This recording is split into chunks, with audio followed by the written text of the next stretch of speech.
I was always surrounded by music, and my earliest memory of my dad, he used to go out and do the gigs with the band. He must have just turned professional. I think this will have been just after Eurovision Song Contest. They did that in Jerusalem in 1979.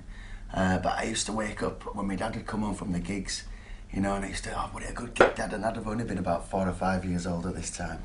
So that's them and my earlier memories of being, you know, knowing that my dad was involved in music and he used to go out on a night and he used to play gigs and what have you. And then he joined Black Lace and that became successful. So we then moved to a bigger house and I could see that, you know, my dad were doing bigger shows, they was in the charts, they were doing Top of the Pops, things like that. And then it was like, years went by and 1986 came and my dad joined Smokie.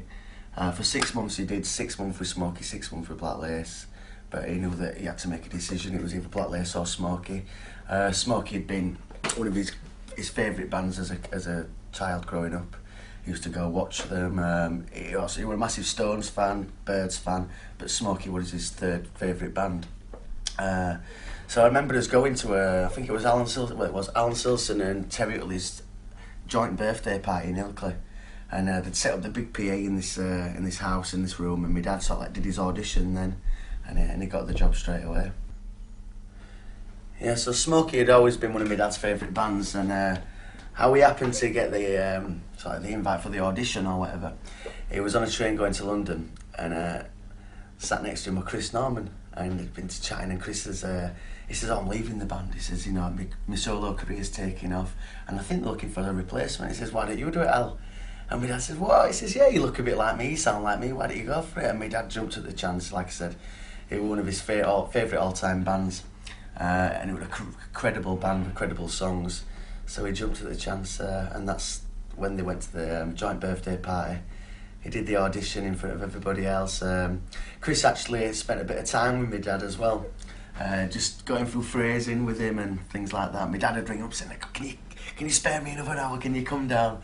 And Chris would turn up on my dad would drive over there, because my dad was a perfectionist and he just wanted to make sure that when the first gig that he did, he nailed it and it was bang on, and he did. And while he was in Smokie, I was lucky enough to go on tour with the band a couple of times. Went to Germany, toured Ireland with them, and on a few occasions my dad actually got me up on stage with the band. I've actually got video footage of that as well, which I've recently found, so that should be on the website as well. Yeah, it's funny, people often ask me, what do you think your dad would think of you doing the Smokie songs now? And I think he'd be quite happy that what we're doing.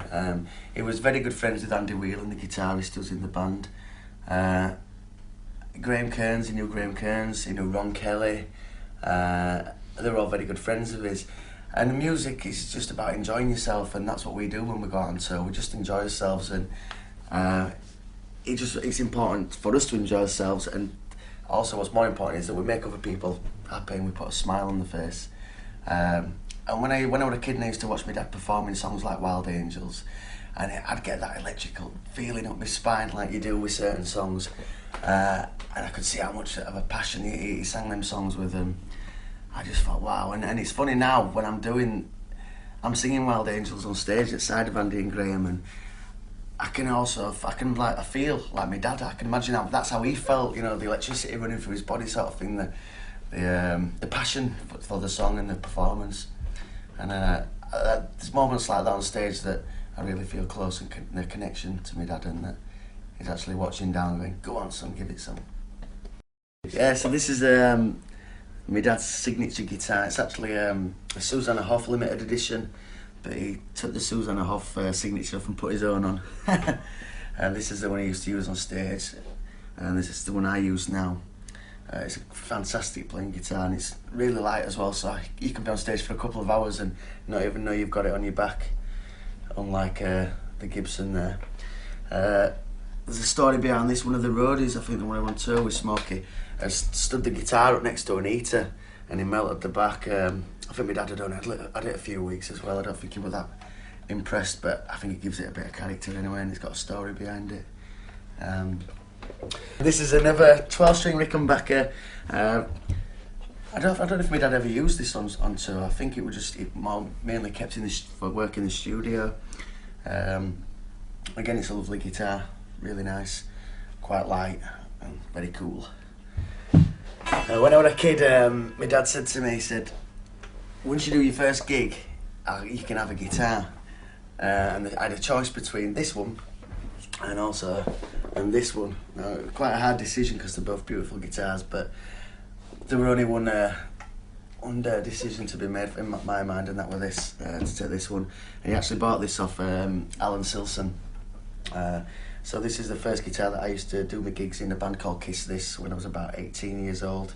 This blue mark here actually came off my shirt from sweating, but it'd wipe off, but I thought it looked quite cool leaving it on. Yeah, this is the recording studio, which was my dad's. The desk, the speakers, all the guitars.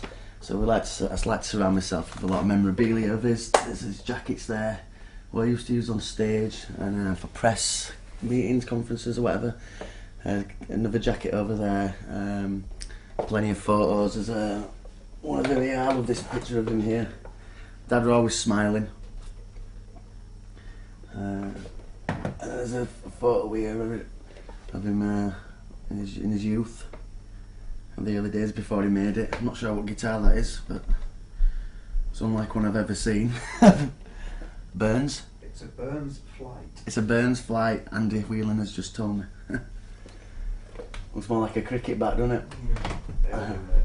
Yeah, and then there's a picture over there which that was given to me by my nan. I went over to South Wales where she lives, and she said she had a present for me, and she gave me that life-size portrait of my dad.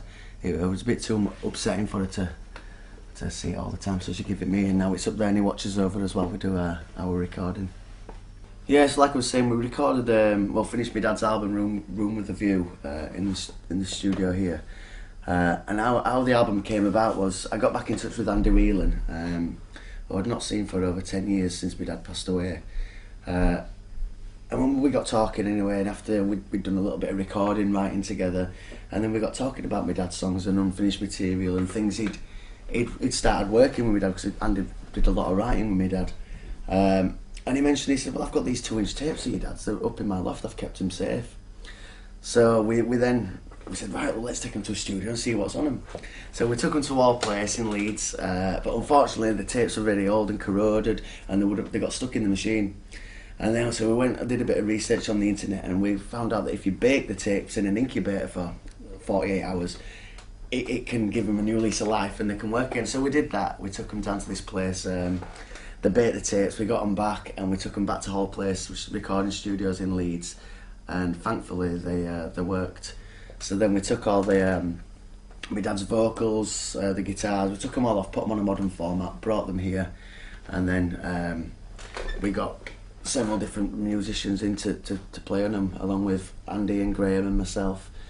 We re-recorded drums, we obviously bass guitars, electrics, acoustics. We even had a sitar on there, we had sax player, we had everybody come in and finish the album. We had some guest vocalists come down, like Terry Sullivan, which is Chris Norman's cousin. She did a fantastic duet with my dad.